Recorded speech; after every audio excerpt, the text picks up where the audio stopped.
We are here to learn more about cloud. That's the buzz lately everywhere. So we just want to go and attend the cloud session that they have right now. I look forward to every aspect of it, of mingling with the people and learning more about the new technology that's out there, as well as the keynote speakers, which are truly amazing. They come in here with such creativity and energy, and it's just wonderful to be an audience participant. I'm very busy at work, and I don't have a lot of time to explore technology or get out to events. It's very convenient for me here, coming across the street from the Department of Human Services, to come to this event every year. And for me, it's a way to recharge technically, get some ideas. And the other thing I like about it, for me personally, is it allows me to interact a little bit longer and deeper with the vendors.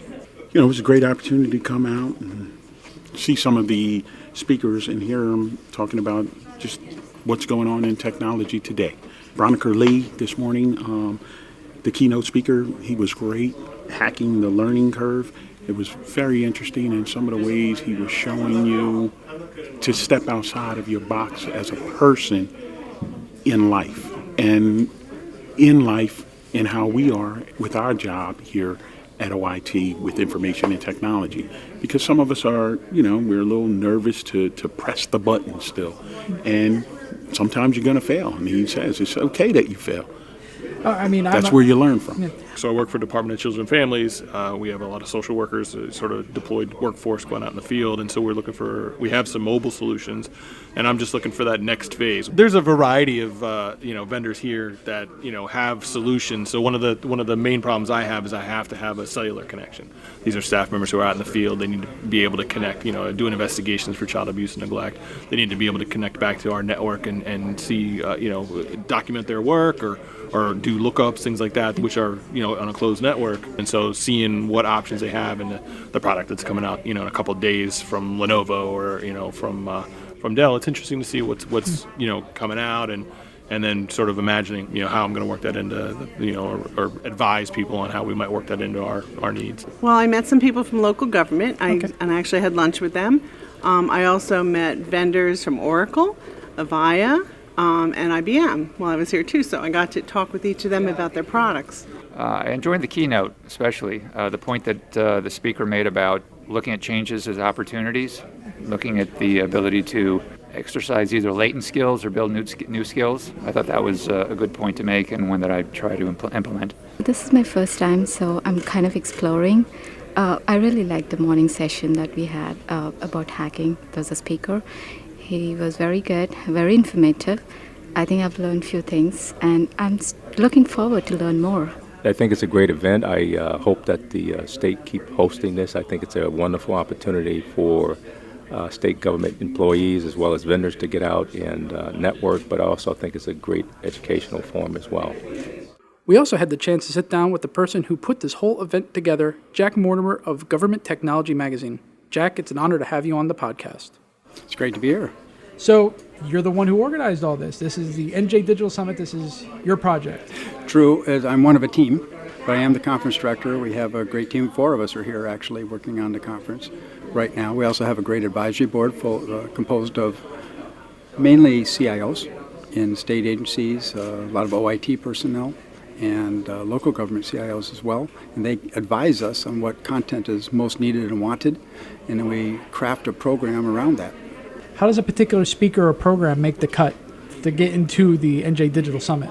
Well, we have 2 planning meetings we hold here in Trenton. I actually don't live in New Jersey. I live in Florida, but I fly up here for the meetings. And I grew up in a tri-state area, so I'm not unfamiliar. And we hold 2 planning meetings with the advisory board. And as we're deciding what topics to choose based on what's of most interest to the CIOs and what they feel their staff is most interested in as well, then we come up with the topics, the focus of those topics, the direction we want it to go, and then we brainstorm about possible speakers.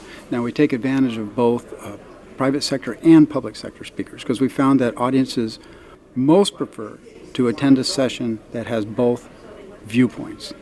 private sector viewpoint and a public practitioner viewpoint as well. So usually we're able to find someone from a government or state and local government in New Jersey who can contribute to that topic, and we can often select from our industry sponsors who have expertise in that same topic. And that's like kind of an ideal composition of a session, is either a panel or speakers, is have some of both. Is there anything in particular that you've looked forward to today? Either meeting people, networking, a particular speaker, or a particular topic? We kicked off the summit with a great dynamic speaker named Bronkar Lee, whose topic was called Hacking the Learning Curve. And his mission is to kind of reignite passions for learning, how to help turn people into serial learners, he calls it, and also how to learn quickly and effectively and efficiently. He had a fantastic concept of how he doesn't look at things in terms of years or months or hours. It's all in minutes, and he logs his minutes and everything. It was a fascinating approach, and he had a book he's written about it too. And that was our kickoff, so we all really look forward to that, and that was great. He plays musical instruments, shows all these different ways he learns something quickly. And that was the kickoff of the conference. Actually, I was following Dave Weinstein's opening remarks. He gave a State of the State address, which was excellent, by the way. And then we had the keynote speaker, and then we had networking break, then we had several educational sessions. And then after lunch, we had a panel on open data with some open data thought leaders that was really, really good. And that's where we stand right now. We just finished a networking break, and now there's more educational sessions happening.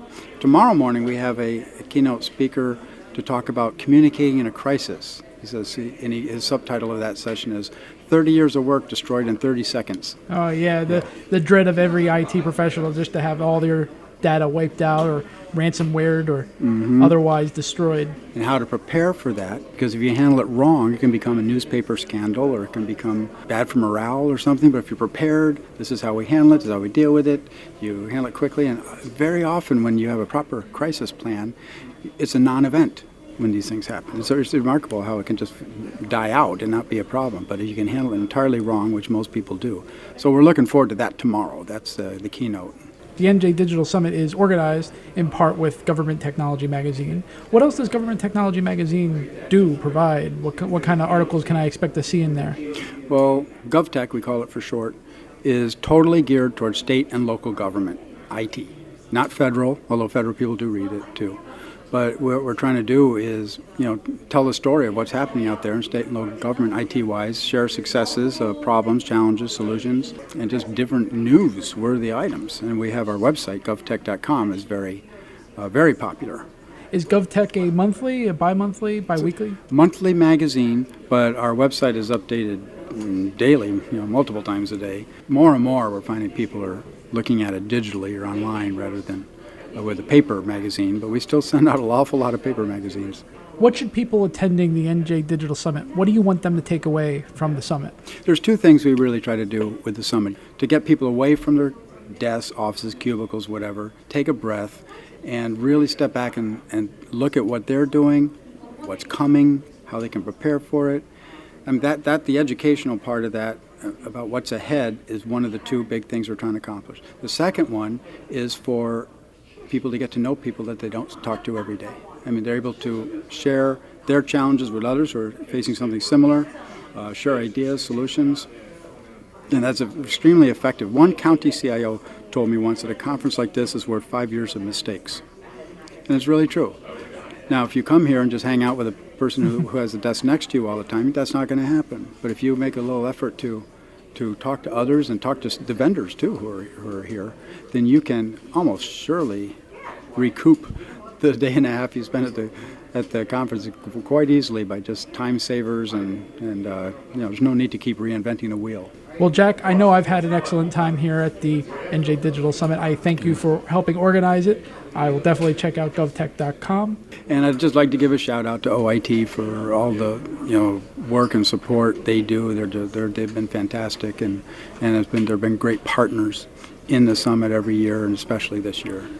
Thank you very much to Jack Mortimer of Government Technology Magazine for sitting down with us, and for all of our guests on this episode of TechNJ. Unfortunately, that's all the time we have today. Tune in next time to hear from some of the presenters at the 2017 New Jersey Digital Government Summit. We'll be discussing a plethora of tech issues and trends. so be sure to check it out. If you have any comments or suggestions for us here at TechNJ, please shoot us an email at podcast@tech.nj.gov.